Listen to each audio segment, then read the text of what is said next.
Bila kita masuk ke alam barzakh, alam kubur, sanggupkah si Merkuri yang begitu terang menerangi alam barzakh kita? Tidak sanggup lagi.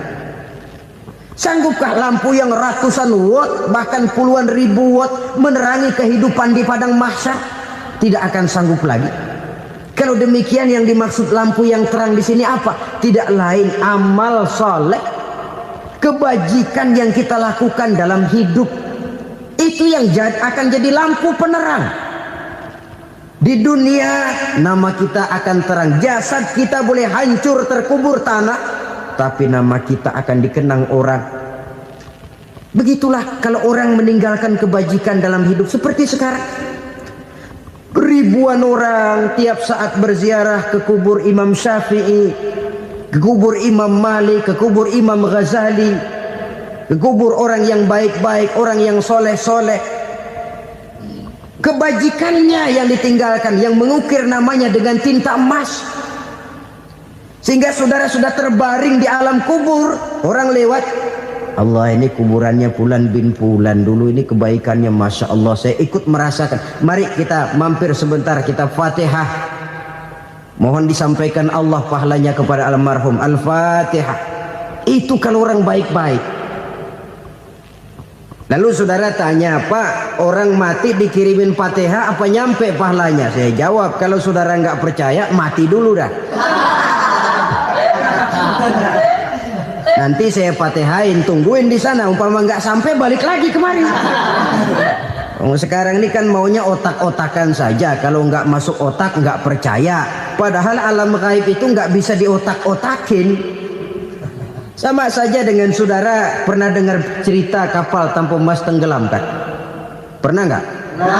Di mana? Ya, di laut Masalembo. Begitu ke Tampu Mas tenggelam, ratusan penumpang itu terjun ke laut, dipermainkan gelombang, berjuang menghadapi maut itu.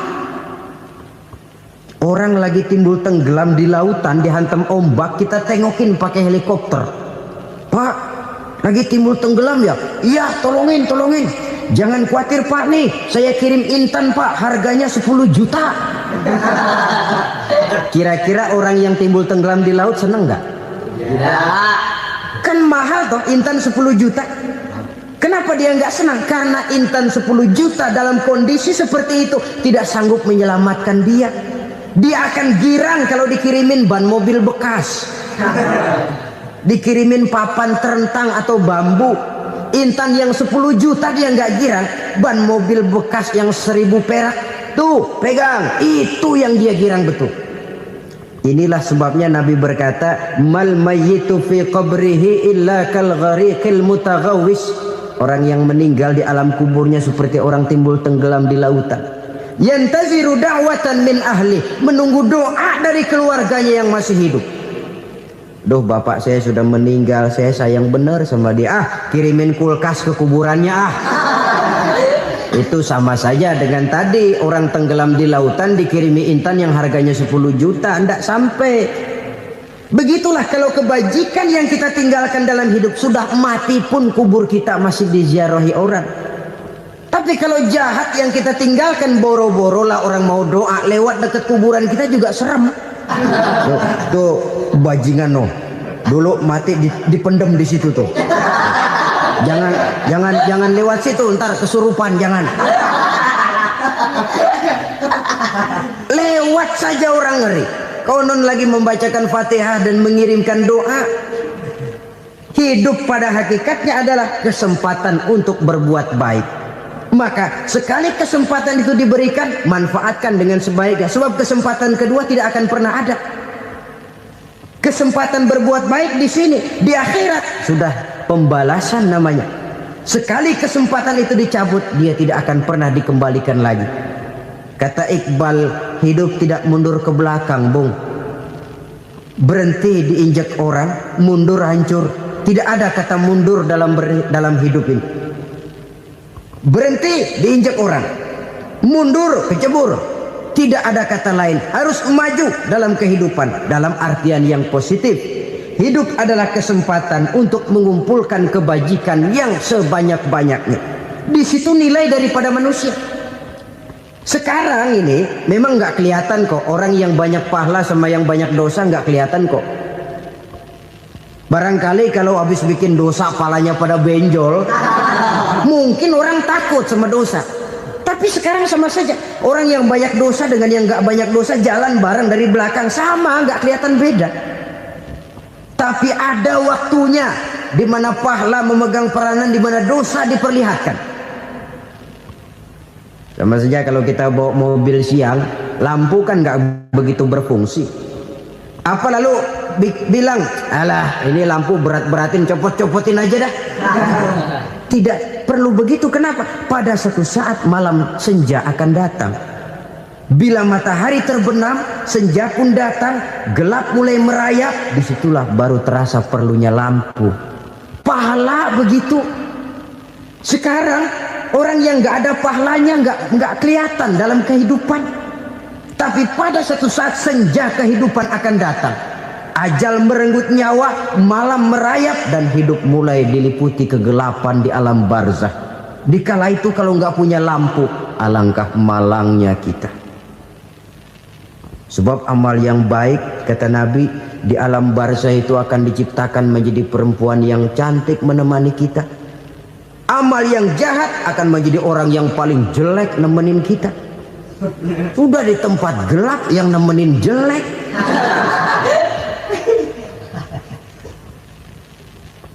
Kaum muslimin rahimakumullah.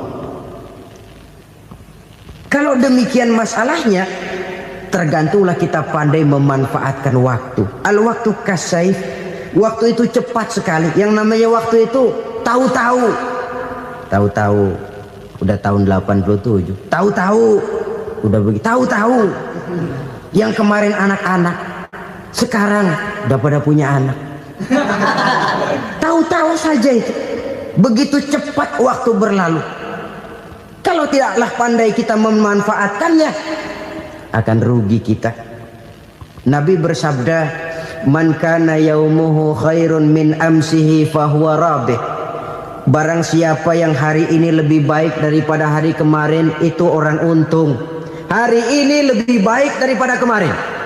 Bulan ini lebih baik dari bulan kemarin. Tahun ini lebih baik dari tahun kemarin. Itu orang yang beruntung.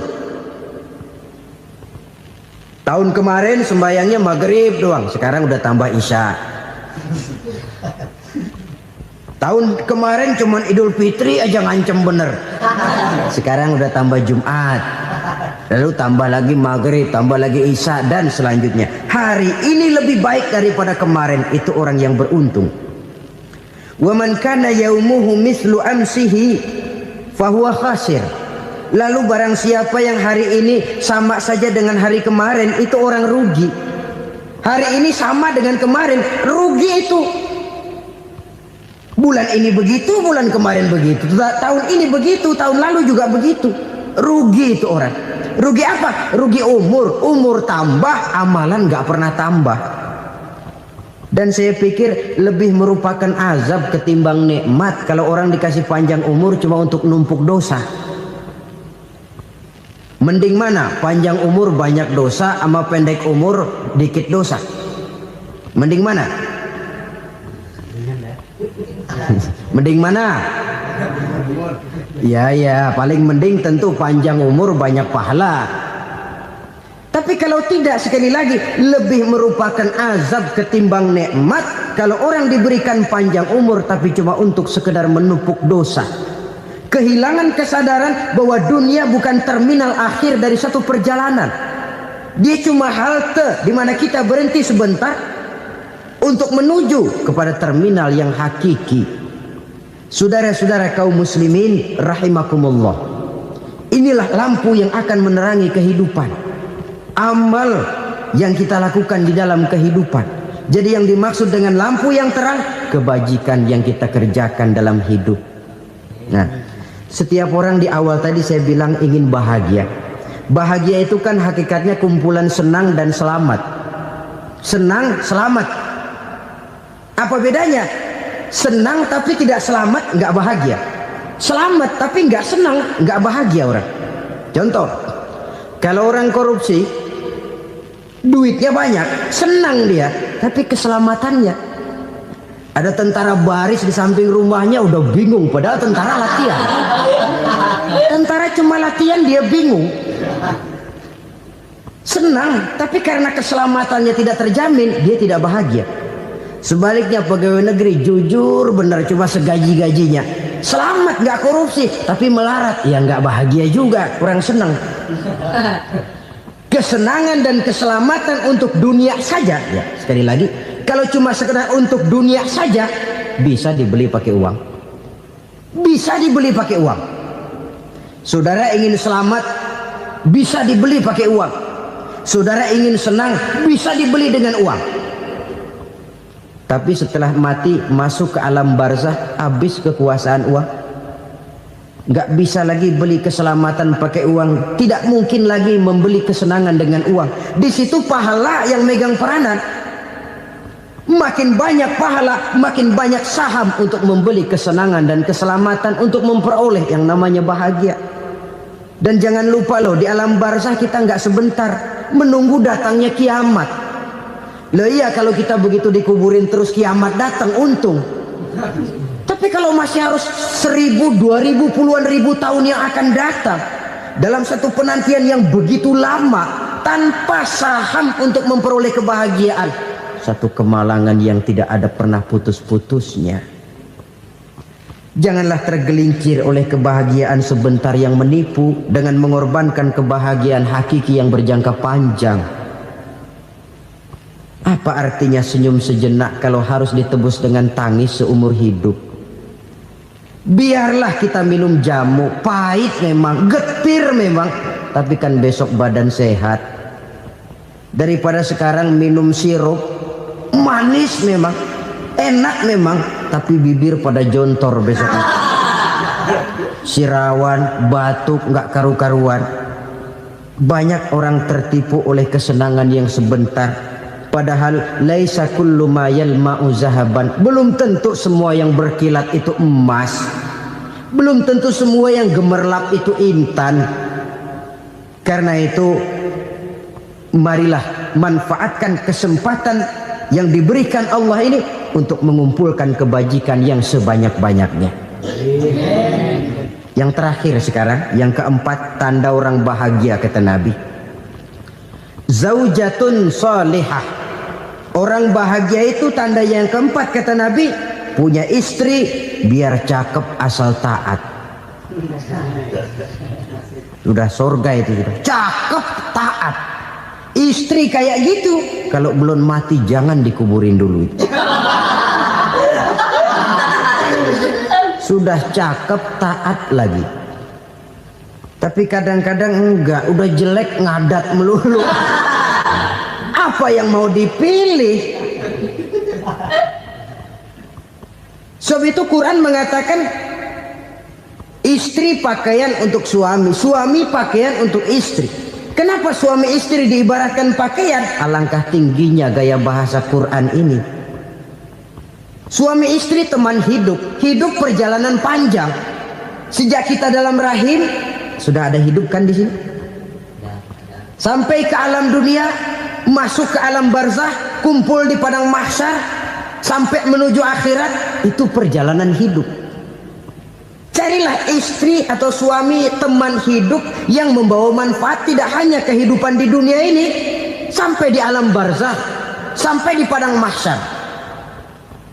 Suaminya mungkin meninggal lebih dulu, atau istrinya mungkin meninggal lebih dulu, tapi suami atau istri yang masih hidup berbuat kebajikan. Suami saya meninggal, ada hartanya, saya sedekahkan, niat pahala untuk almarhum suami saya. Ini teman hidup. Tidak dibatasi dan tidak bisa dipisahkan oleh maut sekalipun. Zohirnya mungkin pisah, badannya mungkin pisah, tapi hatinya, jiwanya, kebersamaannya dalam menghadapi kehidupan. Karena itu, saudara-saudara, bahasa Quran indah. Suami istri diibaratkan seperti pakaian. Apa fungsi pakaian? Pertama, pakaian jadi kebanggaan. Artinya suami harus menjadi kebanggaan istri, istri harus jadi kebanggaan suami. Yang kedua, pakaian itu kan fungsinya menutup aurat. Artinya sesama suami istri harus saling menjaga kekurangan masing-masing.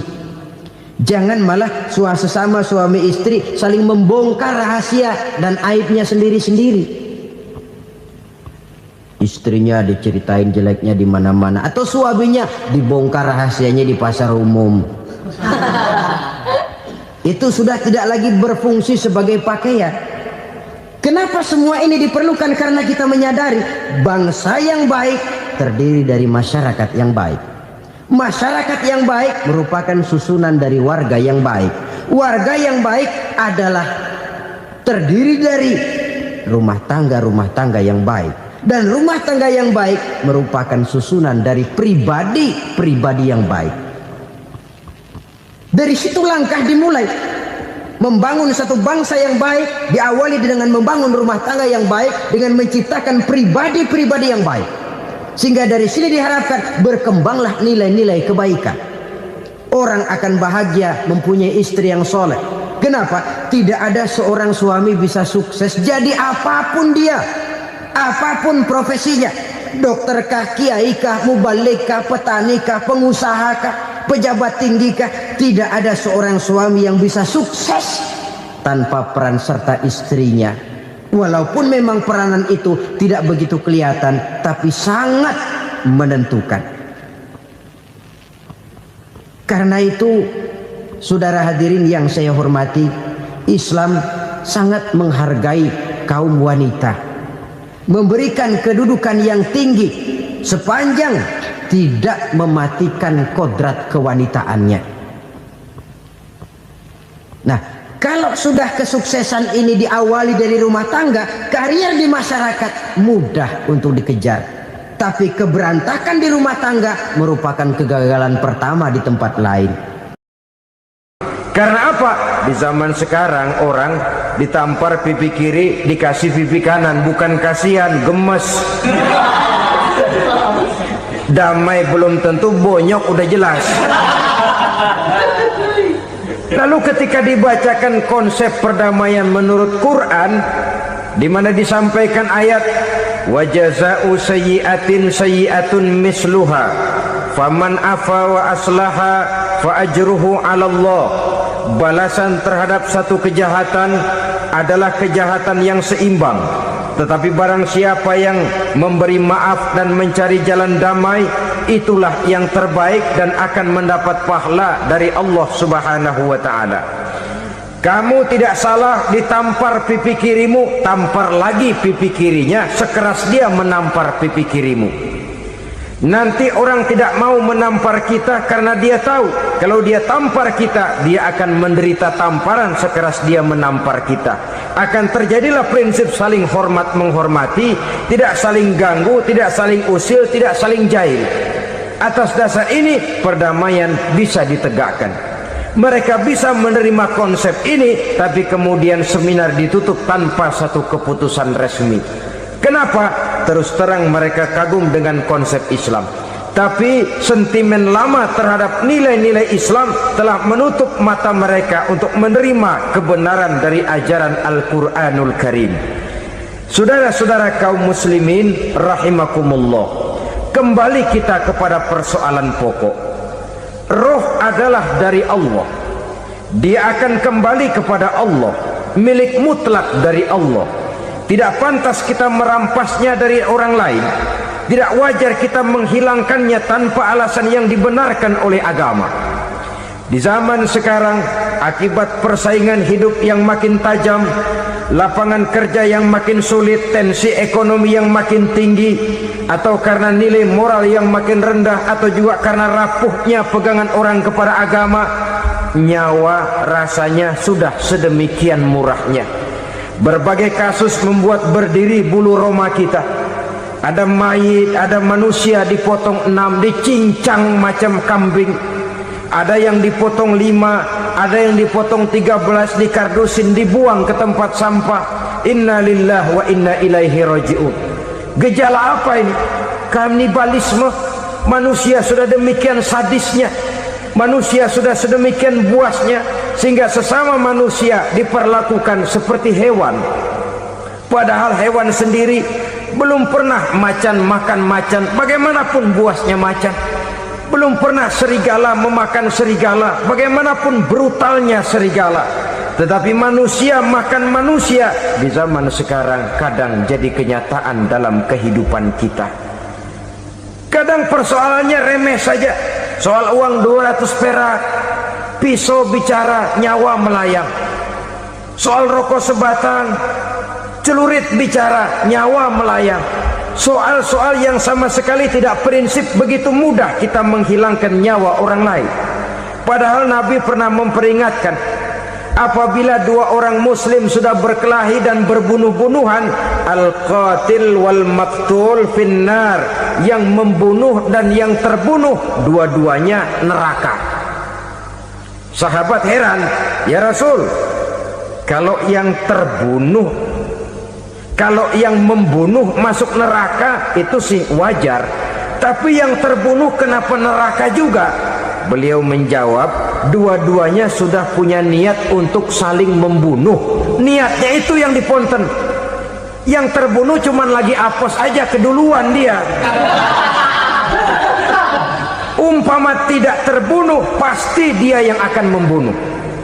Oleh karenanya al-qatil wal maktul, yang membunuh dan yang dibunuh finnar, dua-duanya masuk ke dalam neraka. Islam menghormati kehidupan, tidak hanya terbatas kepada sesama muslim, orang-orang yang berlainan agama pun yang mau hidup berukun, damai, berdampingan dengan umat Islam, jiwa mereka, darah mereka dilindungi oleh nilai-nilai Islam yang disebut dengan kafir zimmi ini.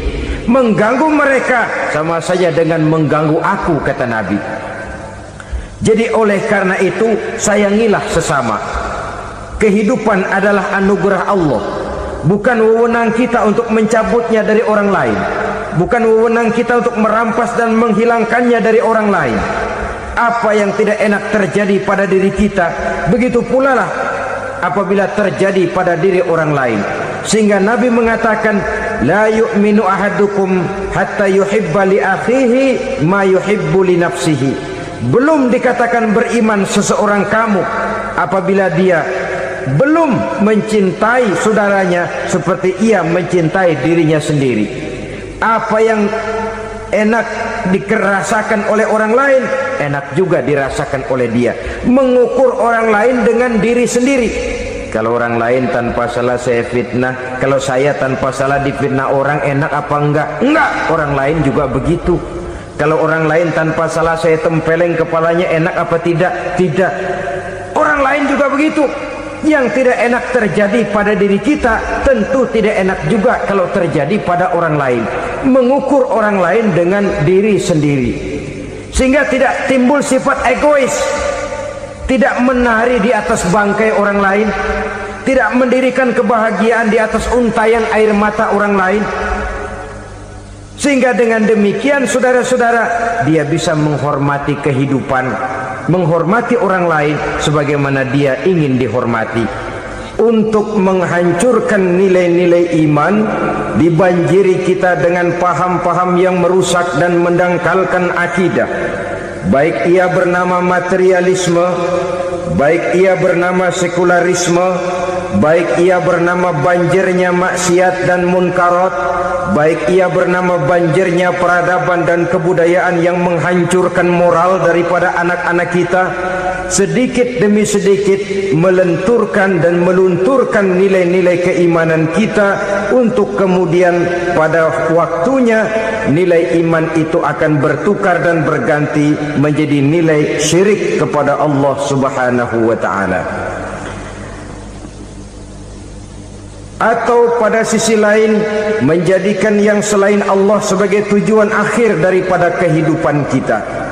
Sedangkan kita sama-sama maklum bahwa di dalam pandangan agama Islam, dosa yang tidak berampun, dosa yang terbesar, termasuk dalam kategori bapak moyangnya dosa, tidak lain adalah syirik, yakni menyekutukan Allah Subhanahu wa ta'ala. Pola penghancuran iman ini memang berstrategi. Ditawarkan kita kepada paham materialisme, paham kebendaan, di mana otak menempati urutan sebagai ranking pertama, Tuhan jatuh pada urutan kedua. Lalu menyusul kepada paham sekularisme, Allah dipisahkan dari seluruh kegiatan hidup ini, untuk pada gilirannya menjadikan yang selain Allah sebagai tujuan akhir daripada seluruh kegiatan hidup kita. Oleh karenanya, kewajiban menjaga nilai-nilai iman ini merupakan kewajiban yang mulia tetapi berat. Tidak hanya untuk kita, tetapi juga bagaimana mewariskannya kepada anak-anak kita, generasi yang akan datang.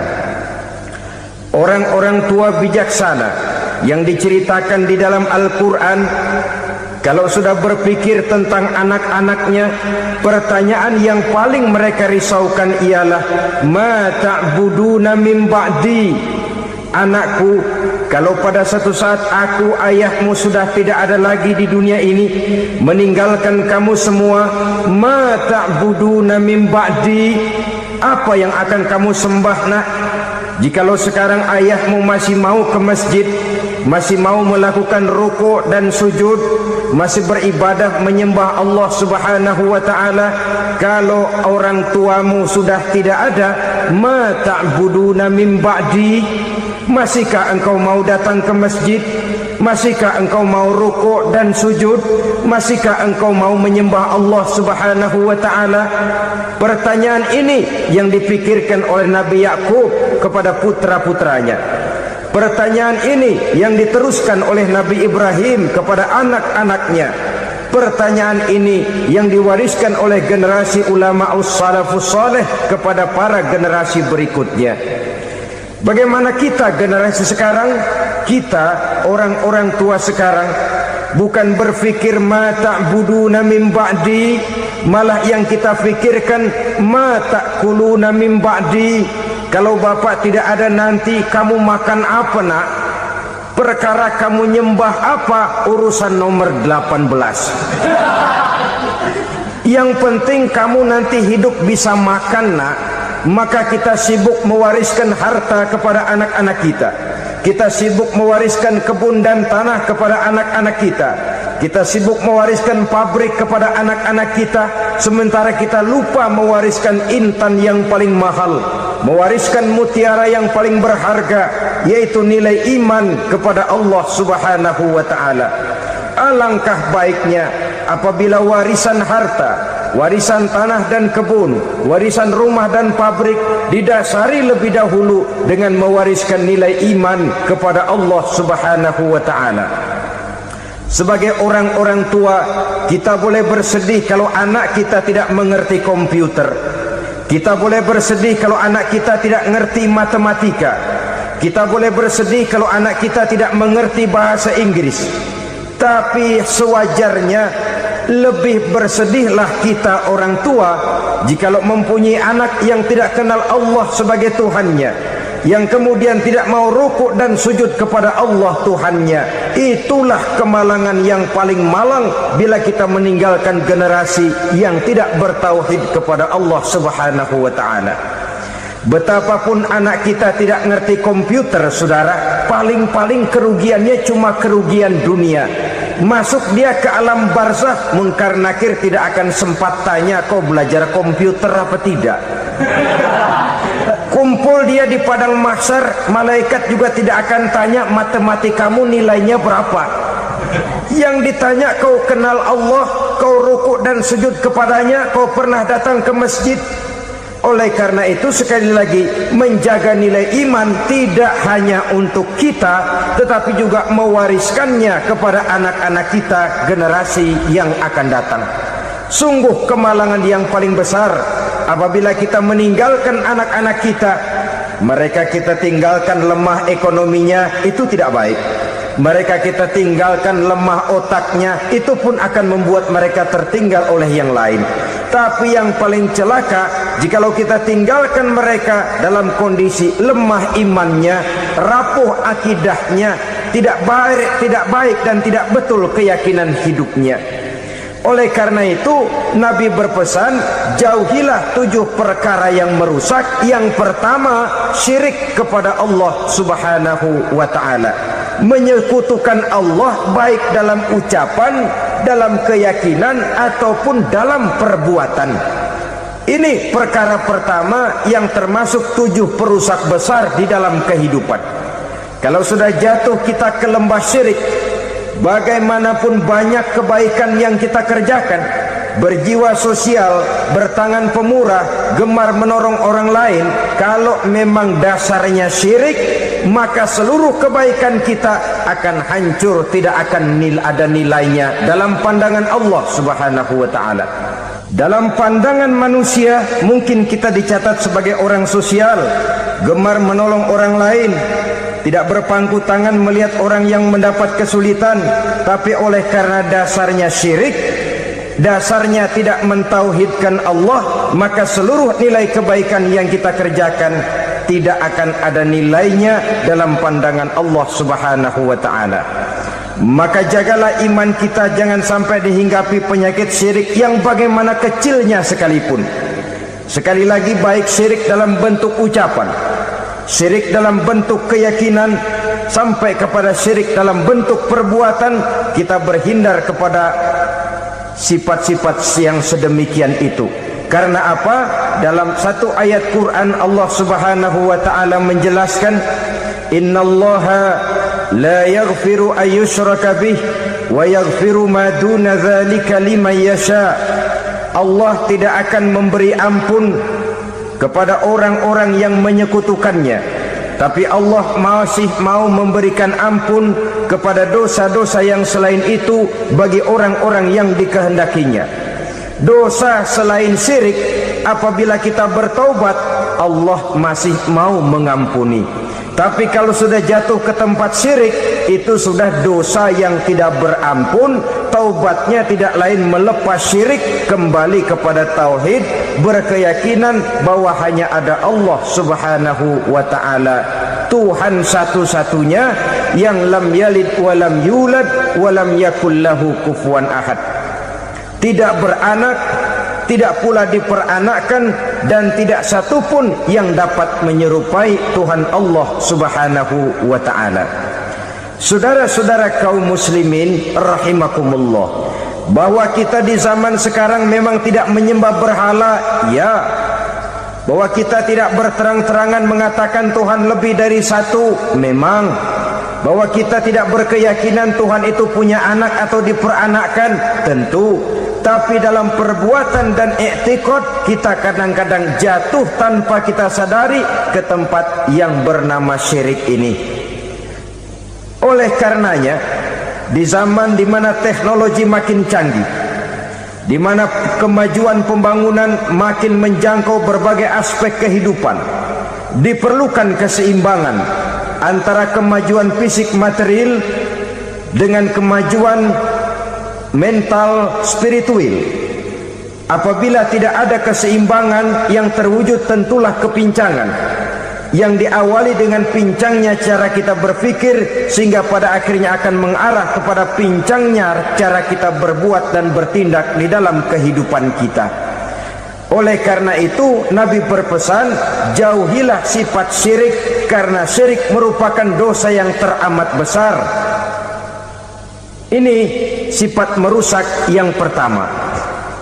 Yang kedua, kata Nabi, wasihra, jauhilah sihir. Sihir ini juga termasuk perkara yang merusak kehidupan. Kita semua sama-sama maklum bahwa sihir sebenarnya bukan persoalan baru. Sejak sebelum datang Islam, sihir itu sudah ada. Di zaman Yunani kuno sihir ada, di zaman Mesir kuno, di zaman Cina kuno, dan yang lain-lain yang serba kuno, sihir itu sudah ada. Bahkan para nabi pun, para rasul yang diutus oleh Allah Subhanahu wa ta'ala, senantiasa berhadapan dengan ahli-ahli sihir untuk menguji kebenaran dari misi yang mereka bawa. Sihir adalah perbuatan di luar kebiasaan yang bisa dikerjakan oleh ahlinya dengan bantuan jin atau setan. Hukum mempelajari sihir adalah haram, mengamalkannya lebih haram lagi. Sebab itu saudara-saudara, sihir merupakan perbuatan merusak yang harus kita jauhi. Ciri-ciri daripada perbuatan sihir, pertama, ia mengandung tipuan, bayangan khayal. Di zaman Nabi Musa misalnya, orang melihat tambang-tambang itu seperti ular. Nabi Musa melayangkan tongkatnya menjadi ular-ular besar yang memakan ular-ular kecil ciptaan tukang-tukang sihir Fir'aun tadi. Lalu sihir bisa terjadi dengan bantuan jin kafir atau setan. Kemudian ciri yang ketiga, sifatnya halus dan tersembunyi. Taruh kata ada seorang ahli sihir yang mempergunakan ayat-ayat Quran sebagai jompa-jampe, sebagai baca-bacaan, itu cuma sekedar kedok. Tujuannya tidak lain menjadikan agama sebagai ketok untuk membenarkan cara yang dimurkai oleh Allah Subhanahu wa ta'ala. Satu hadis yang diriwayatkan oleh Imam Bazar dan Tabrani, Nabi berpesan, "Laisa minna man tatayyara lahu au takahhana au tukuhina lahu au sahira lahu." Tidak termasuk ke dalam golonganku, kata Nabi. Tidak termasuk umatku. Siapa mereka? Man tatayyara lahu, orang yang bertatoyur. Apa tatoyur itu? Dari kalimat toyaro, artinya terbang. Toir biasa diartikan dengan burung. Tatoyaro percaya kepada suara-suara burung. Man tatayyara lahu, mempercayai, meyakini dengan benar-benar kepada suara beburungan. Kan suka ada itu, nah bunyi burung tuh, maling liwat.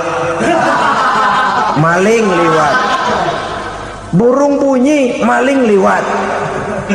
Itu termasuk tatayyara lahu, percaya kepada suara burung. Kan aneh kalau suara orang nggak dipercaya, suara burung malah dipercaya. Ada ustadz ceramah, kiai ngaji, nggak mau didengerin, burung dengerin bener. Nah, suaranya dari sebelah mana? Belah kulon. Nah, itu tandanya ano. Habis dihitung-hitung. Itu termasuk tatayyara lahu. Au takahana, atau bertenung, au tukuhina, atau minta ditenungkan, au sahirolahu, atau melakukan perbuatan sihir, atau minta disihirkan. Laisa minna, tidak termasuk ke dalam golonganku, kata Nabi.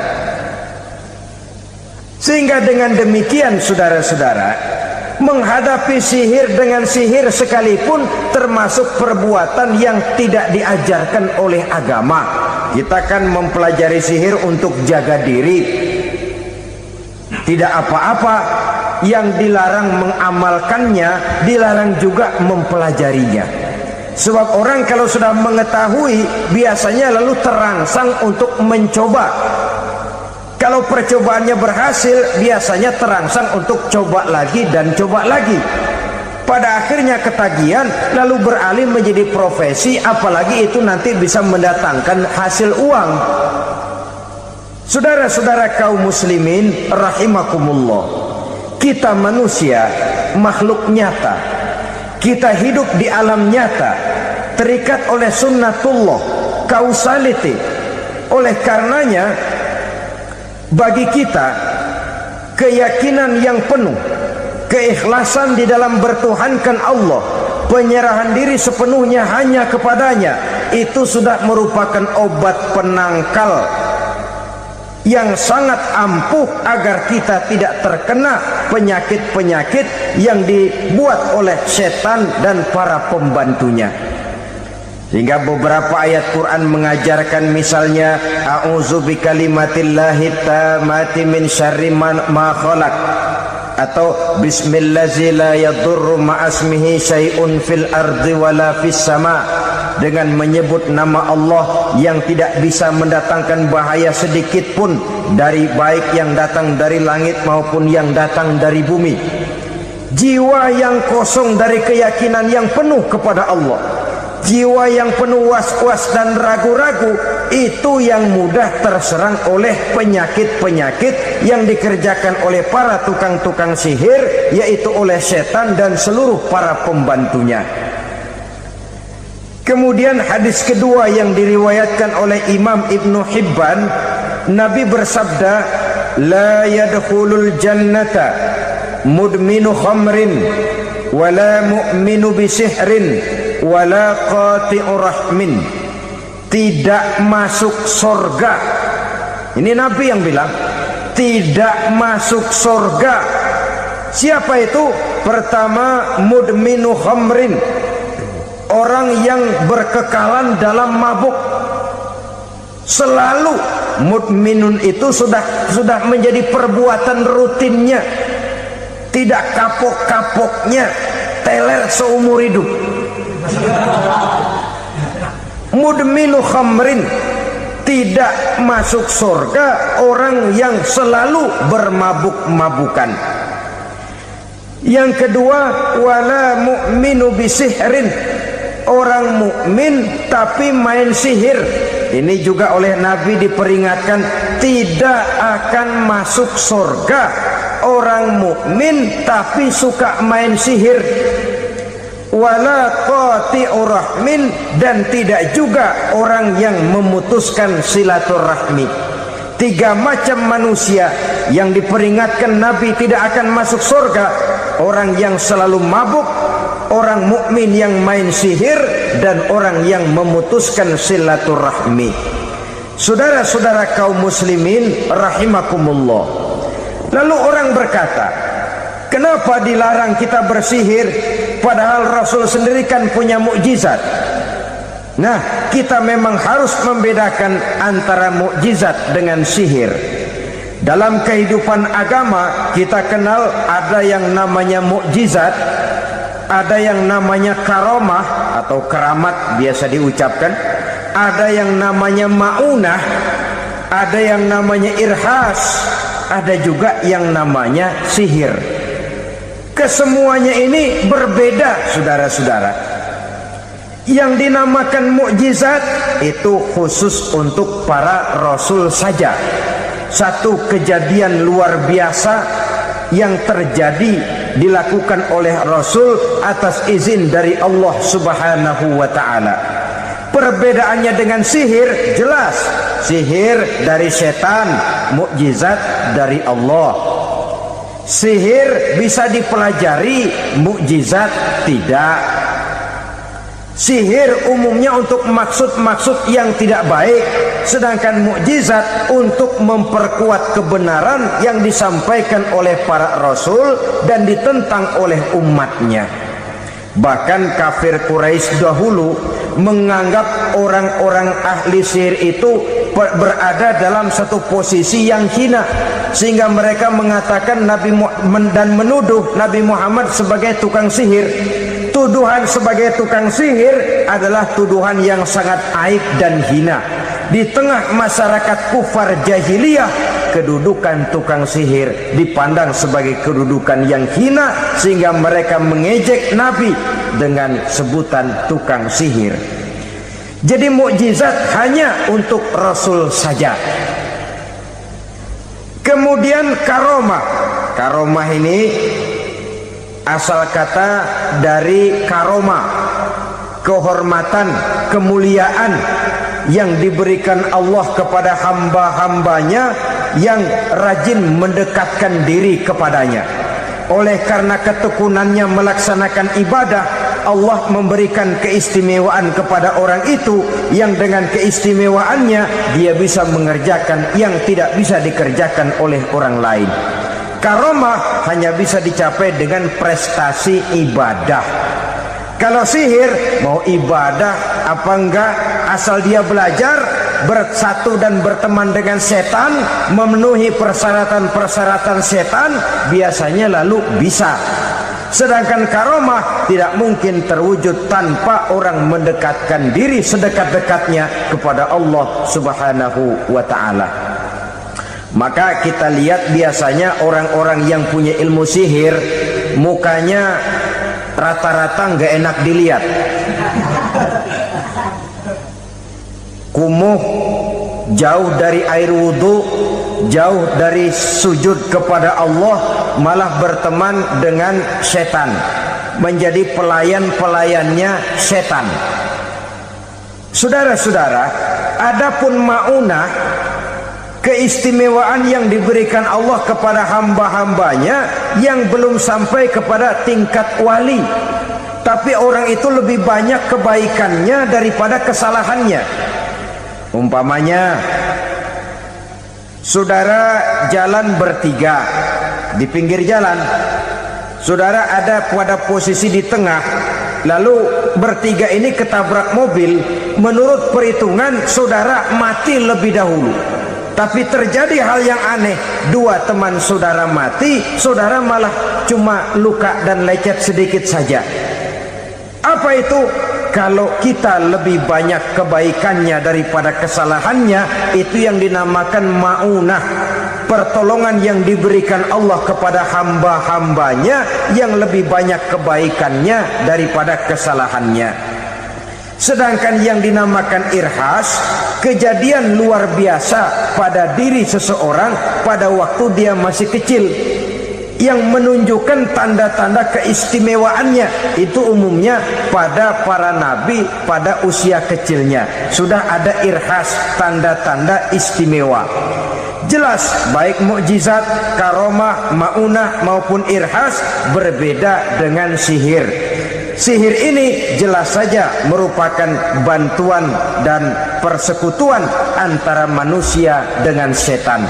Padahal setan, kata Allah dalam Al-Quran, innahu lakum aduwwum mubin, sesungguhnya setan bagi kamu adalah musuh yang sangat jelas. Saudara-saudara kaum muslimin rahimakumullah, di zaman sekarang dalam menghadapi beban kehidupan yang makin pelik, menghadapi stres yang tidak kunjung selesai, menghadapi persoalan-persoalan yang teramat berat, orang sering mencari jalan keluar kepada hal-hal yang menurut pendapatnya bisa meringankan beban moralnya itu. Pergilah dia mencari sesuatu yang dapat meringankan bebannya. Dan tidak jarang yang jatuh ke pangkuan tukang-tukang tenung, ke pangkuan tukang-tukang sihir, yang mereka itu oleh Quran dijelaskan kadzabal munajjimun walau sodaku. Tukang-tukang tenung, tukang-tukang sihir, mereka itu bohong walaupun benar. Maksudnya bohong walaupun benar, artinya kalau yang mereka kerjakan benar, itu sih kebenaran. Benar dengan kebenaran itu lain. Kebenaran, kebetulan bisa, tapi tidak untuk selalu. Apalagi kalau itu sudah membahayakan kehidupan orang lain. Jadi oleh karena itu Nabi berpesan, jauhilah daripada sihir. Kalau sudah jauhilah dari sihir, artinya ya jauhilah daripada mempelajarinya, jauhilah daripada bergaul dengan orang-orang yang ahli di bidang itu, karena dari pergaulan segalanya bisa menular. Baiklah saudara, ini yang kedua. Yang ketiga pesan Nabi, wa qatslan nafsil lati harramallahu illa bil haqq, membunuh orang lain dengan cara yang tidak benar, membunuh orang yang diharamkan oleh Allah Subhanahu wa ta'ala untuk melakukannya kecuali dengan alasan yang benar. Kita tahu Islam adalah agama damai, sesuai dengan namanya. Ia tidak dikembangkan dengan pedang dan kekerasan. Ia dikembangkan dengan keteladanan dan tuntunan moral. Oleh karena Islam bukan agama kekerasan, Islam pun tidak mementingkan dan mengajarkan kekerasan kecuali dengan alasan yang benar dan bisa dipertanggungjawabkan. Membunuh dengan sengaja, menghilangkan nyawa orang lain tanpa alasan yang bisa dibenarkan, adalah merupakan dosa besar dan satu di antara 7 perkara yang bisa mendatangkan kerusakan dalam kehidupan dan yang hendaknya harus kita jauhi. Saudara-saudara kaum muslimin rahimakumullah, beberapa waktu yang lalu di sebuah kota kecil yang indah bernama New Auckland. Saudara tahu New Auckland? Itu dari Gunung Kidul masih ngidul lagi. Pernah diadakan satu seminar yang membicarakan bagaimana menyelamatkan masyarakat manusia dari bahaya Perang Dunia Ketiga. Diperkirakan kalau terjadi Perang Dunia Ketiga, manusia tidak akan tersisa. Sebab apa? Pada waktu itu cadangan nuklir yang dimiliki oleh bersama Amerika dan Rusia konon sudah sanggup memusnahkan 6 miliar manusia pada saat jumlah manusia baru 5 miliar. Jadi kelebihan nuklir dunia ini. Kalau terjadi Perang Dunia Ketiga, sulit manusia untuk tersisa. Maka dibahaslah di dalam seminar itu, wah, supaya tidak terjadi Perang Dunia Ketiga, maka perlombaan membuat senjata-senjata canggih, alat-alat pembunuh modern harus segera dibatasi. Dibahas, tidak mungkin kita membatasi perlombaan membuat senjata. Kenapa? Makin maju ilmu dan teknologi, makin canggih senjata yang ditemukan. Atom sudah meningkat menjadi nuklir, nuklir sudah meningkat menjadi neutron, dan kita tahu bom yang bernama neutron ini bom yang cukup membunuh tanpa perlu merusak. Artinya kalau dia diledakkan di kota kita ini, bangunan utuh, jembatan tidak ambruk, rumah-rumah tetap berdiri, tapi semua yang bernama hidup mati. Itu katanya lebih sopan dari bom atom.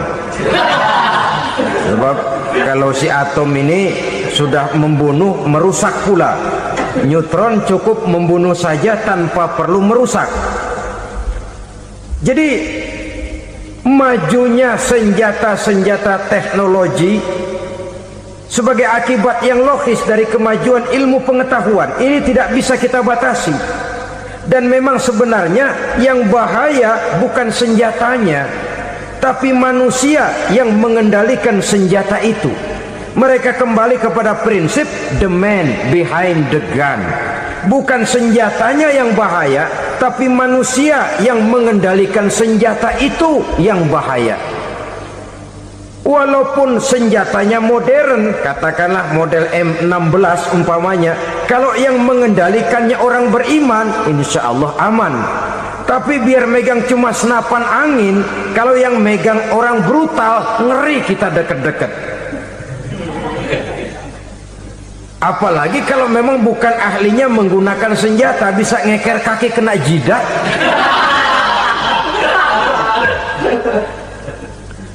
Mereka kembali kepada prinsip lama yang tetap baru, bukan senjatanya yang harus dibatasi, manusia yang mengendalikan senjata itu yang perlu dibicarakan. Nah, kalau begitu, agar manusia tidak mempergunakan senjata sewenang-wenang, apa yang harus kita lakukan? Ya, manusianya harus bermoral. Ya, tapi moral yang mana? Di dunia ini banyak ajaran tentang moral. Itu pun mudah saja. Di sini kan kita undang saja ahli dari berbagai agama untuk membicarakan konsep perdamaian menurut agamanya masing-masing. Baik, setuju itu? Setuju. Maka tampillah para ahli agama, mereka kembali kepada prinsip moral daripada konsep yang terkandung di dalam ajaran agama untuk menegakkan perdamaian.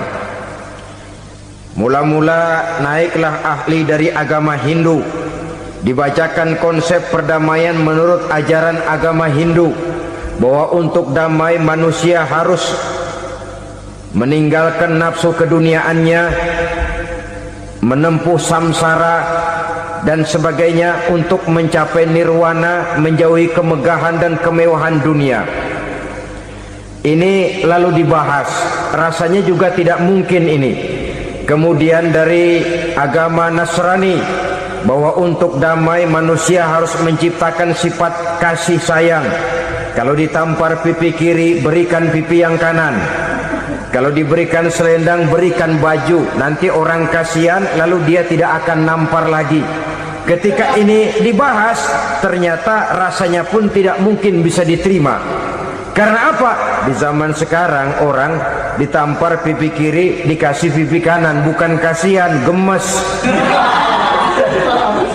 Damai belum tentu, bonyok udah jelas.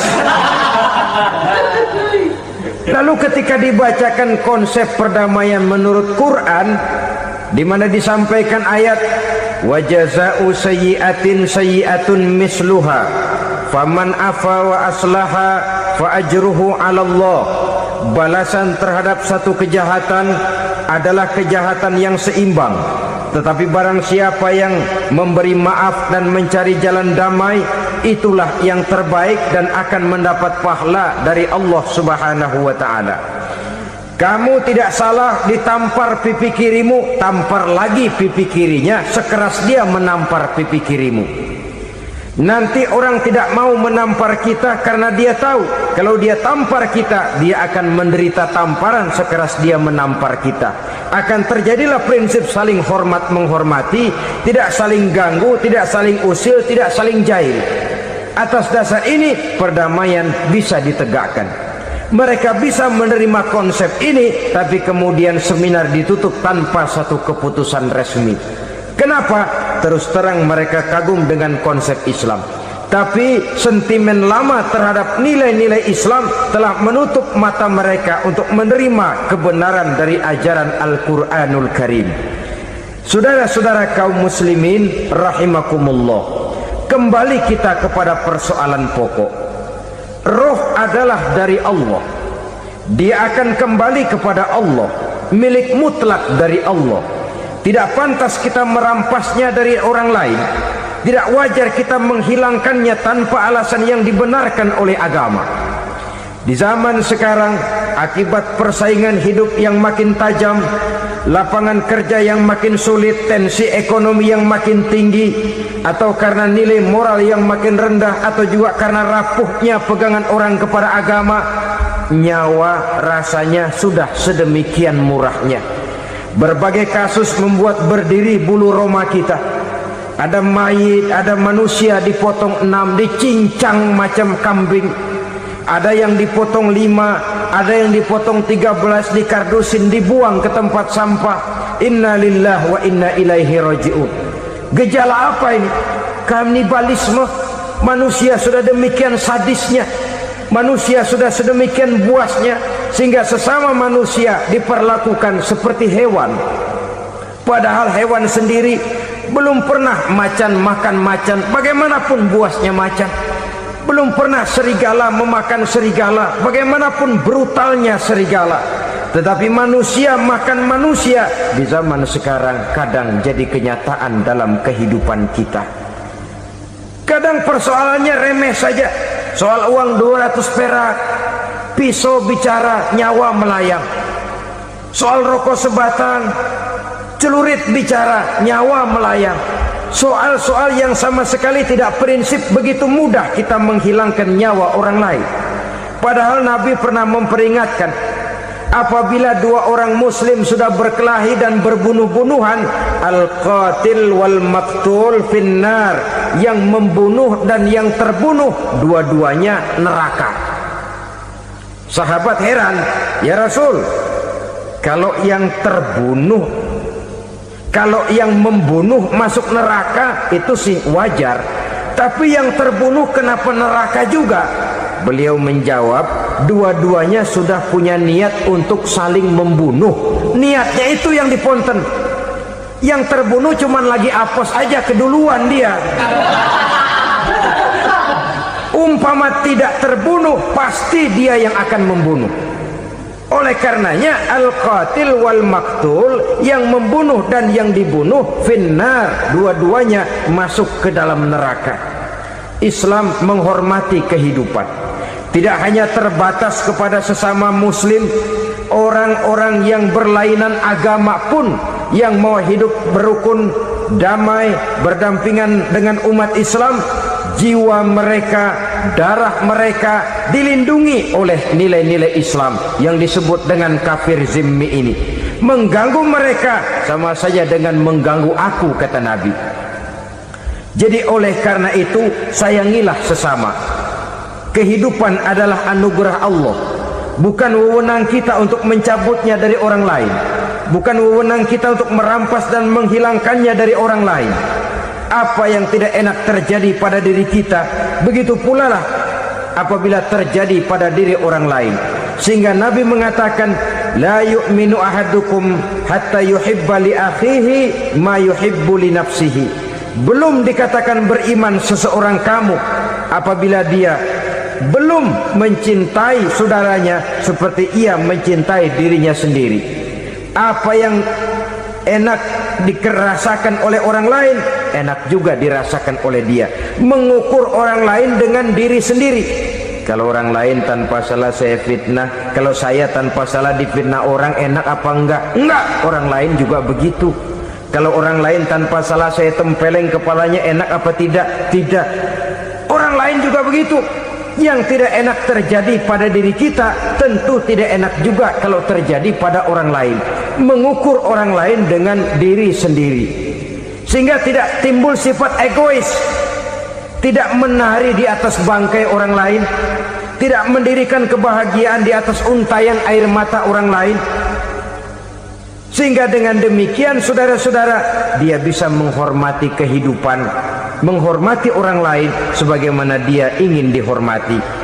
Inilah perbuatan ketiga yang merusak, membunuh orang lain dengan yang diharamkan Allah tanpa alasan yang benar.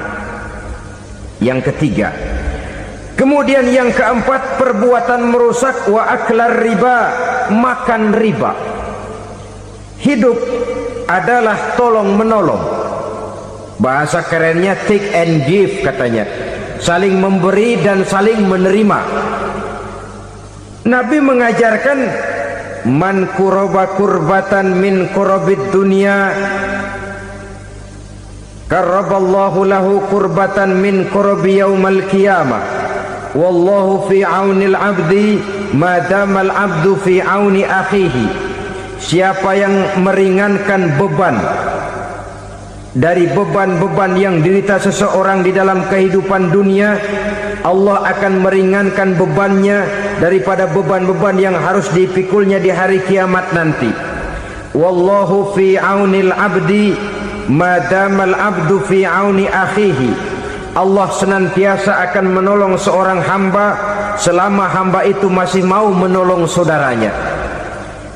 Allah selalu akan menolong seorang hamba selama hamba itu masih mau menolong saudaranya. Apabila kita sudah berpangku tangan terhadap kesulitan orang lain, biasanya pun pada saat kita mendapat kesulitan, kita akan sulit juga memperoleh pertolongan. Nah, riba alias renten, kedoknya adalah menolong orang, tapi sama juga bulu buntutnya dilepas, palanya dicekek. Menolong orang pada akhirnya menjadi beban bagi seseorang. Dan memang mencari orang-orang yang berada dalam posisi kesulitan, biasanya di daerah-daerah di mana musim paceklik, jadi lapangan kerja sulit, sedangkan urusan perut tidak bisa ditunda. Akhirnya orang terjebak ke dalam rentenir, ke dalam riba, ke dalam renten. Bunga berbunga, sehingga satu saat jumlah bunganya bisa lebih besar dari jumlah pinjaman pokoknya. Kemudian kalau juga ternyata tidak bisa dibayar, rumah jadi taruhan. Memang rumah satu-satunya, begitu rumah ditarik mulain camping. Bukankah pada akhirnya akan mewariskan kesengsaraan? Oleh karena itu, kepada kita berusahalah jangan berhubungan dengan rentenir, jangan makan renten dan riba. Kepada mereka yang melaksanakan riba, walaupun mendatangkan keuntungan materi, tapi percayalah harta yang didapat dengan jalan riba tidak akan membawa keberkahan. Manakala tidak membawa keberkahan, dia tidak akan mendatangkan ketenangan di dalam kehidupan kita. Oleh karenanya, memakan harta riba termasuk perbuatan yang merusak sendi-sendi kehidupan sosial, merusak kehidupan orang lain, merusak kehidupan masyarakat, tetangga, pergaulan dan sebagainya. Yang kelima, wa akla malil yatim, memakan harta anak yatim dengan cara yang zalim. Nih, memang lezat. Anak yatim itu nggak tahu urusan apa-apa. Kita diamanahkan untuk mengurusinya. Kadang-kadang dibentuklah panitia penyantunan yatim piatu. Yatimnya mah tetap kelaparan, panitianya yang pada gendut.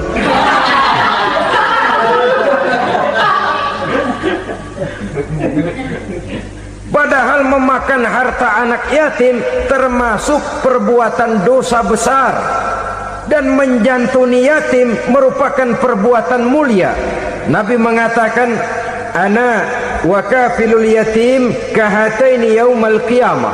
Aku dan orang-orang yang menyantuni anak yatim seperti dua jari ini pada hari kiamat nanti. Dekat sekali. Jikalau ingin di hari akhir nanti dekat dengan Rasul, bersahabatlah dengan anak-anak yatim. Jadilah pengurus anak-anak yatim. Bangunlah panti-panti asuhan yatim. Pada saat bapak ibunya meninggal, kitalah yang menjadi orang tuanya. Bahkan sedemikian besar perhatian Islam terhadap anak-anak yatim ini, sehingga Quran memberikan peringatan, ara'aital ladzi yukadzibu biddin fadzalikal ladzi yad'ul yatim wa la yahuddu ala ta'amil miskin. Tahukah kamu siapa orang yang mendustakan agama, beragama tapi dianggap dusta, solatnya dusta, puasanya dusta, karena agamanya sudah berdusta. Siapa mereka? Fazalikal ladzi yad'ul yatim, orang yang menyia-nyiakan anak yatim, wala yahuddu ala ta'amil miskin, dan tidak pernah memberi makan kepada orang-orang yang menderita kemiskinan. Menyia-nyiakan, meninggalkan anak yatim termasuk perbuatan yang divonis kita sebagai orang yang mendustakan agama. Saudara-saudara kaum muslimin rahimakumullah, maka sangat dicela mengeksploitir anak-anak yatim, menjadikan mereka sebagai kedok untuk mencari kekayaan pribadi. Tetapi jikalau ikhlas, ganjarannya sangat besar, nilai pahalanya sangat besar. Menyantuni yatim tidak hanya setahun sekali. Kalau Muharram pakai istilah lebaran yatim, dibentuklah panitia, diberilah beras, uang 45.000 rupiah, alhamdulillah. Tapi jangan lupa, si yatim tidak hidup cuma satu hari. Dia tidak hidup cuma di bulan Muharram saja, dia hidup 12 bulan dalam setahun. Sebagaimana anak-anak yang lain, dia juga berhak punya masa depan. Dia juga berhak menikmati bangku sekolah. Dia berhak mengenyam arti dan makna pendidikan. Dia berhak membekali diri dengan ilmu dan pengetahuan seperti halnya anak-anak yang lain. Maka kita yang diberikan keluasan oleh Allah, ingatlah itu, bersahabatlah dengan anak-anak yatim, santuni mereka. Perkara setahun sekali di bulan Muharram, alhamdulillah, itu bagus, bin Thayyib alias baik. Tapi tentu dan tentu, sekali lagi, si yatim tidak hanya hidup di bulan Muharram. Dia hidup 12 bulan dalam setahun, 24 jam di dalam sehari. Oleh karenanya, menyia-nyiakan mereka pada saat posisi kita memang mampu akan memojokkan kita dalam satu posisi di mana kita dianggap sebagai orang yang mendustakan agama, memakan harta anak yatim dengan cara yang zalim. Bapaknya udah meninggal, kebunnya lebar, anaknya dikelecehin. Nah, dah kamu nggak usah pusing, nanti saya yang ngurus. Akhirnya bukan ngurus, nguras. Si yatim mungkin tidak tahu bahwa dia disia-siakan, haknya diambil, miliknya dizalimi. Tapi Allah yang akan membalasnya dengan seadil-adilnya. Maka makan harta anak yatim biasanya balasannya tokcer bin paten. Nggak banyak selang tempo itu, nggak percaya cobain dah. Nyobain aja kan nggak bayar, umpama memakan harta anak yatim dengan cara yang zalim, ganjarannya biasanya kontan. Kenapa? Ratapan si miskin, untayan air matanya, jeritan kepedihan hatinya, membuka pintu langit, permohonannya diijabah, getaran hatinya didengarkan oleh Allah, maka balasannya biasanya kontan, spontan, tidak menunggu waktu terlalu lama. Itu di dunia, belum lagi di akhirat nanti. Bukankah dalam riwayat Mi'raj diceritakan Nabi melihat di neraka itu orang perutnya sebesar rumah. La haula wala quwata. Itu perut kayak rumah, bagaimana jalannya tuh orang? Dan memang gak jalan, diseret-seret oleh malaikat di neraka itu. Hancur perutnya, amburadul itu perut. Berantakan isinya, dibulatkan lagi, diseret lagi, hancur lagi, dibulatkan lagi. Sampai Nabi tanya, orang itu begitu berat siksanya kenapa ya Jibril? Itu Muhammad, waktu di dunia dulu rakus banget makan harta anak yatim. Begitu vonisnya, begitu menyedihkan nasibnya di akhirat. Tapi di dunia pun ketidakberkahan itu sudah membayangi kehidupannya. Oleh karena itu, kepada saudara-saudara yang mendapat titipan anak yatim, berbahagialah, karena semulia-mulia rumah adalah rumah yang di dalamnya ada anak yatim yang disantuni.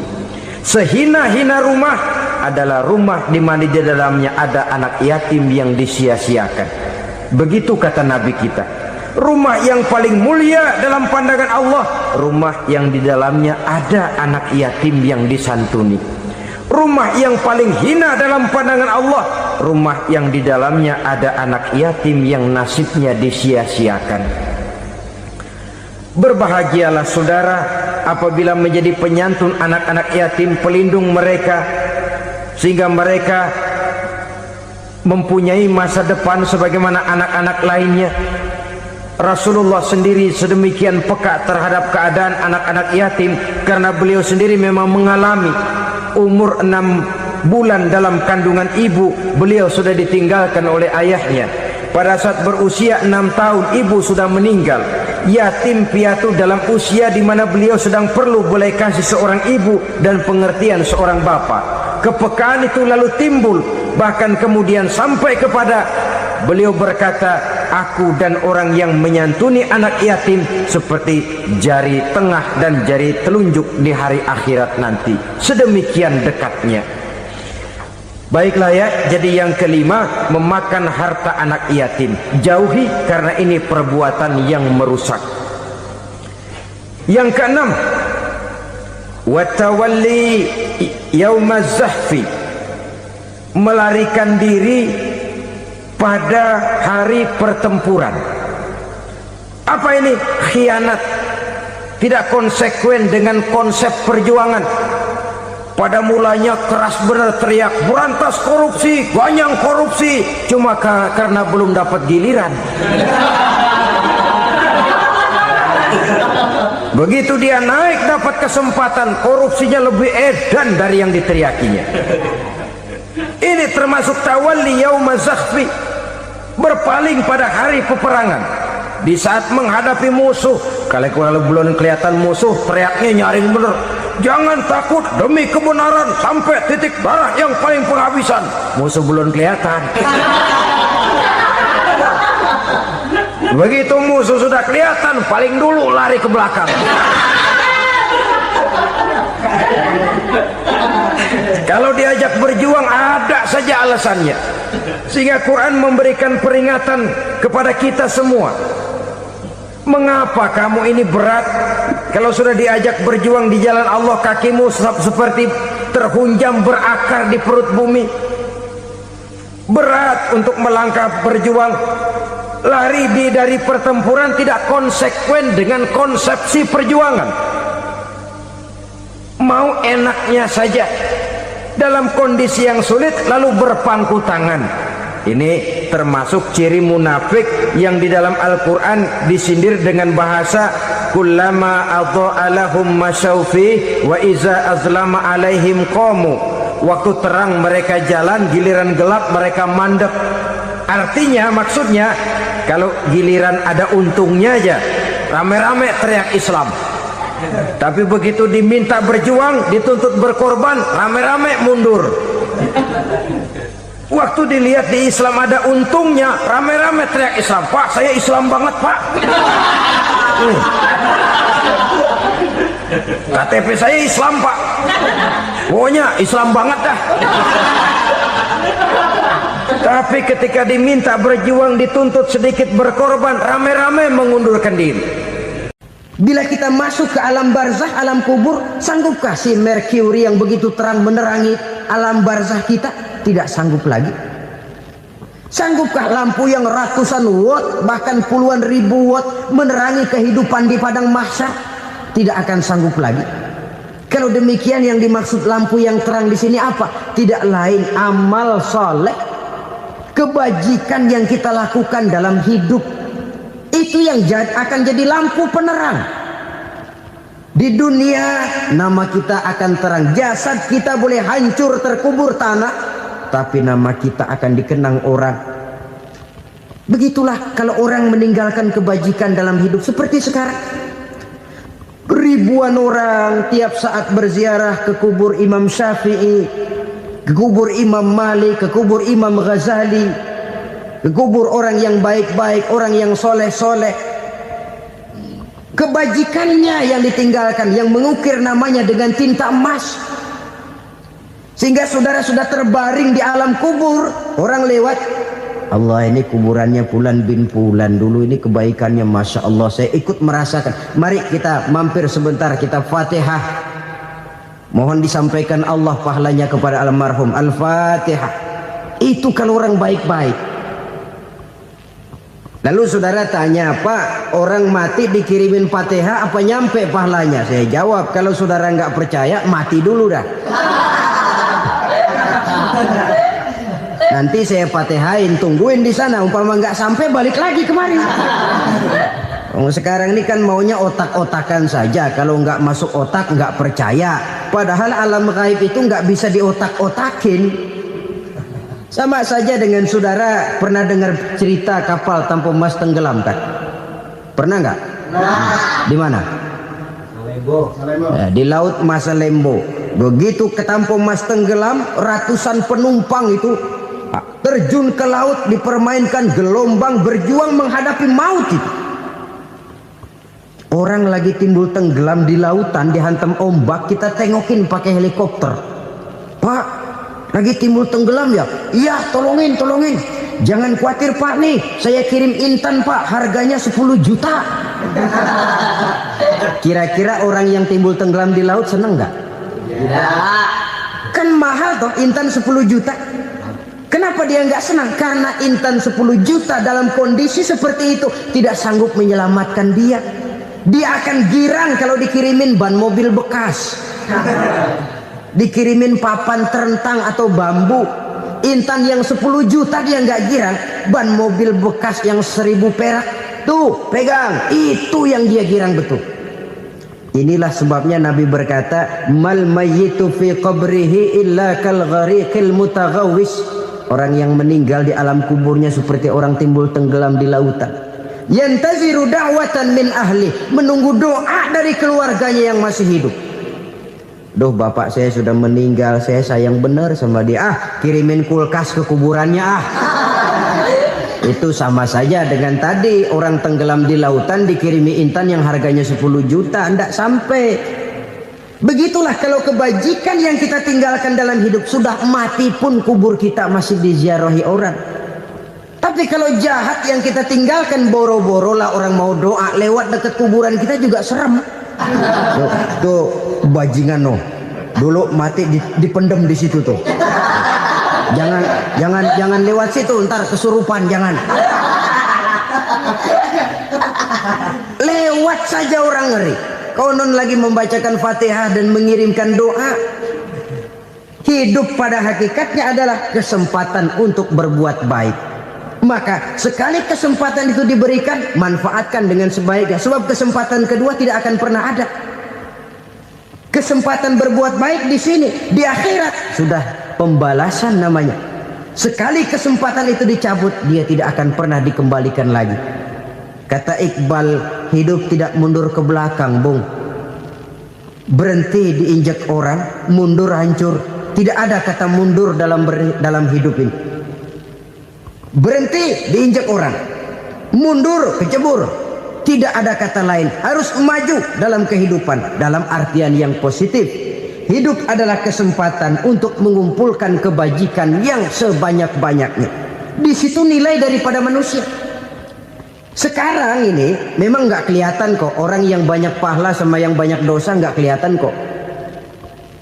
Barangkali kalau habis bikin dosa palanya pada benjol, mungkin orang takut sama dosa. Tapi sekarang sama saja, orang yang banyak dosa dengan yang nggak banyak dosa jalan bareng dari belakang, sama, nggak kelihatan beda. Tapi ada waktunya di mana pahala memegang peranan, di mana dosa diperlihatkan. Sama saja kalau kita bawa mobil siang, lampu kan nggak begitu berfungsi. Apa lalu bilang, alah ini lampu berat-beratin, copot-copotin aja dah. Tidak perlu begitu. Kenapa? Pada suatu saat malam senja akan datang. Bila matahari terbenam, senja pun datang, gelap mulai merayap, disitulah baru terasa perlunya lampu. Pahala begitu.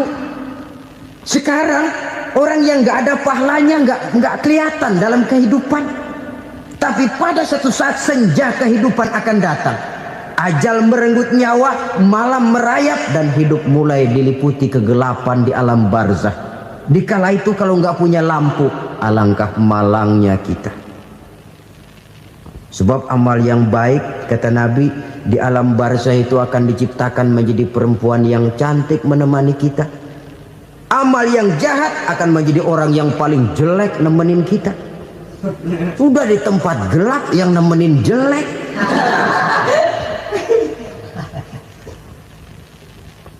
Kaum muslimin rahimakumullah.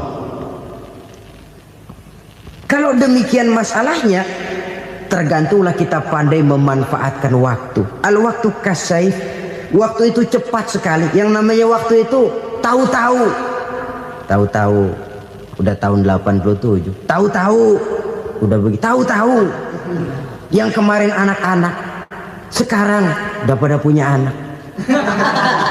Tahu-tahu saja itu. Begitu cepat waktu berlalu.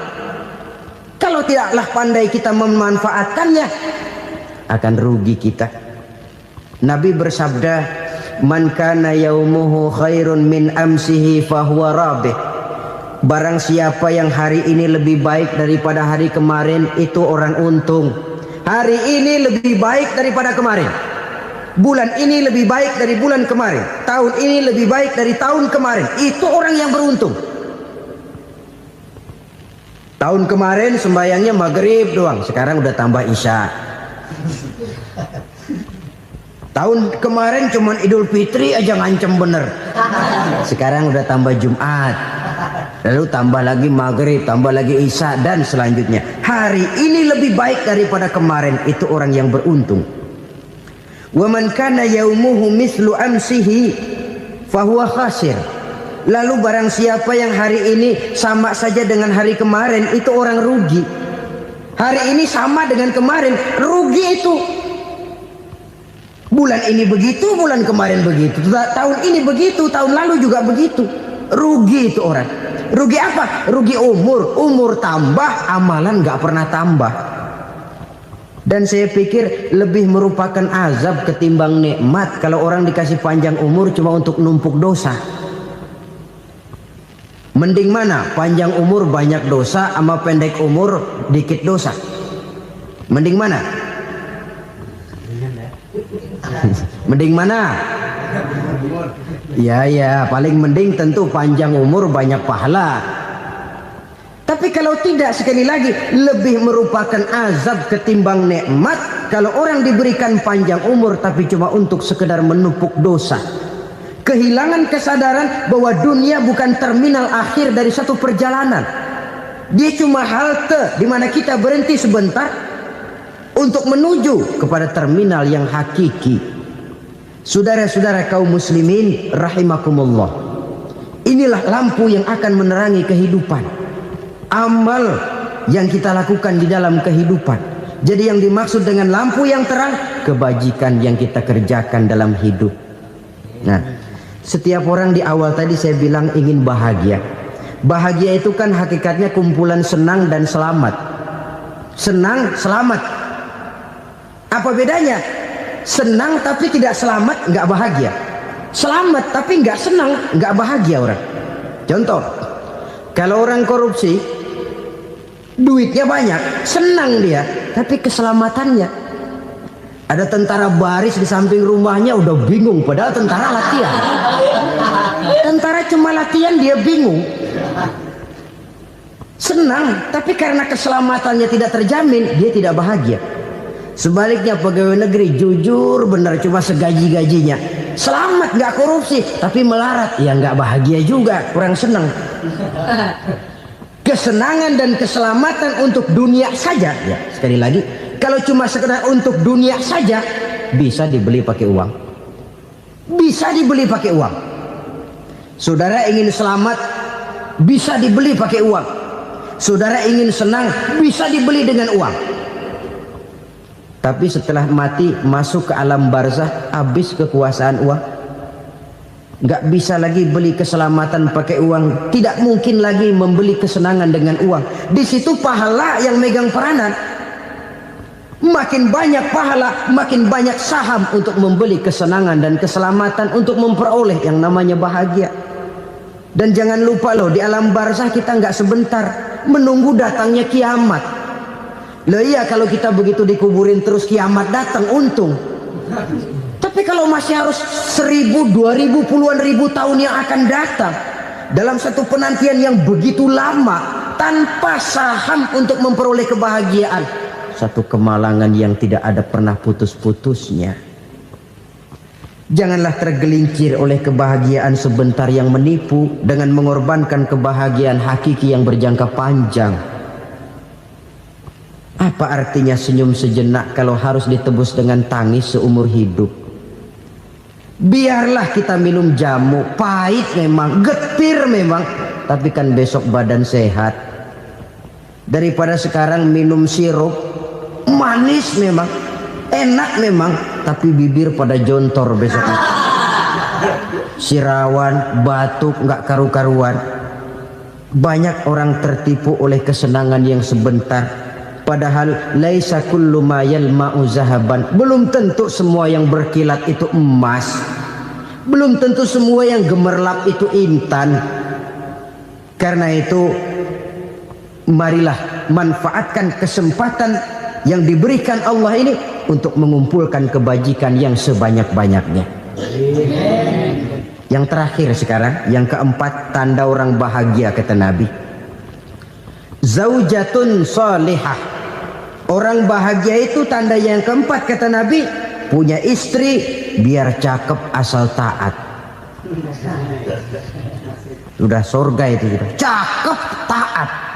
Istri kayak gitu, kalau belum mati jangan dikuburin dulu itu. Sudah cakep taat lagi. Tapi kadang-kadang enggak, udah jelek ngadat melulu. Apa yang mau dipilih?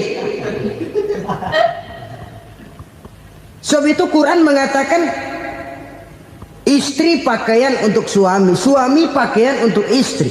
Kenapa suami istri diibaratkan pakaian? Alangkah tingginya gaya bahasa Quran ini. Suami istri teman hidup, hidup perjalanan panjang. Sejak kita dalam rahim sudah ada hidup kan di sini. Sampai ke alam dunia, masuk ke alam barzah, kumpul di padang mahsyar, sampai menuju akhirat, itu perjalanan hidup. Carilah Carilah istri atau suami, teman hidup yang membawa manfaat tidak hanya kehidupan di dunia ini, sampai di alam barzakh, sampai di padang mahsyar. Suaminya mungkin meninggal lebih dulu, atau istrinya mungkin meninggal lebih dulu, tapi suami atau istri yang masih hidup berbuat kebajikan. Suami saya meninggal, ada hartanya, saya sedekahkan, niat pahala untuk almarhum suami saya. Ini teman hidup, tidak dibatasi dan tidak bisa dipisahkan oleh maut sekalipun. Zohirnya mungkin pisah, badannya mungkin pisah, tapi hatinya, jiwanya, kebersamaannya dalam menghadapi kehidupan. Karena itu, saudara-saudara, bahasa Quran indah. Suami istri diibaratkan seperti pakaian. Apa fungsi pakaian? Pertama, pakaian jadi kebanggaan. Artinya suami harus menjadi kebanggaan istri, istri harus jadi kebanggaan suami. Yang kedua, pakaian itu kan fungsinya menutup aurat. Artinya sesama suami istri harus saling menjaga kekurangan masing-masing. Jangan malah sesama suami istri saling membongkar rahasia dan aibnya sendiri-sendiri. Istrinya diceritain jeleknya di mana-mana, atau suaminya dibongkar rahasianya di pasar umum. Itu sudah tidak lagi berfungsi sebagai pakaian. Kenapa semua ini diperlukan? Karena kita menyadari bangsa yang baik terdiri dari masyarakat yang baik. Masyarakat yang baik merupakan susunan dari warga yang baik. Warga yang baik adalah terdiri dari rumah tangga yang baik. Dan rumah tangga yang baik merupakan susunan dari pribadi yang baik. Dari situ langkah dimulai. Membangun satu bangsa yang baik diawali dengan membangun rumah tangga yang baik, dengan menciptakan pribadi-pribadi yang baik. Sehingga dari sini diharapkan berkembanglah nilai-nilai kebaikan. Orang akan bahagia mempunyai istri yang soleh. Kenapa? Tidak ada seorang suami bisa sukses jadi apapun dia, apapun profesinya. Dokterkah, kiaikah, mubalikah, petanikah, pengusahakah, pejabat tinggikah, tidak ada seorang suami yang bisa sukses tanpa peran serta istrinya. Walaupun memang peranan itu tidak begitu kelihatan, tapi sangat menentukan. Karena itu, saudara hadirin yang saya hormati, Islam sangat menghargai kaum wanita, memberikan kedudukan yang tinggi sepanjang tidak mematikan kodrat kewanitaannya.